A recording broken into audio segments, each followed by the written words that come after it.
मासूमीन, ये जानते हुए कि खाने में जहर है खा लेते हैं। ये तो खुदकुशी है जो एतराज किया जाता है दोस्तों की जानिब से। तो हम लड़ने झगड़ने वाले लोग नहीं हैं। हम लड़े झगड़े तो वो जिनके पास इल्मी जवाब ना हो, जिनके पास देने के लिए सिवाय गाली के और कुछ ना, वो लड़े ना। हमारे पास तो इल्म है, हम इल्म से लड़ेंगे, हम इल्म की तलवार से काटने वाले बंदे हैं।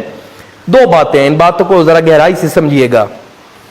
हम और आप जब खुदकुशी करते हैं, अपनी जिंदगी का खातिमा कर रहे होते हैं, तो हम नहीं जानते होते कि हमारे परवरदिगार ने हमारी मौत को कैसे लिखा हुआ है।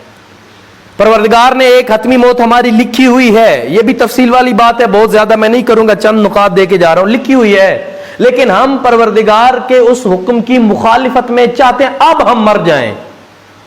परवरदिगार नहीं चाह रहा होता कि हम मरें, हम खुदा के फैसले की मुखालिफत करते हैं अब हम मर जाएं।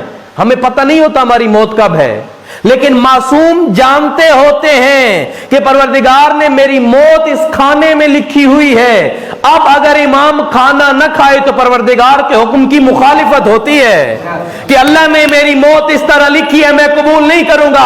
हम खुदकुशी करके परवरदिगार की मुखालिफत कर रहे होते हैं, आइम्मा वही खाना खा के इताअत खुदा कर रहे होते हैं। सलावत पढ़े बर मोहम्मद व अहले बैत मोहम्मद।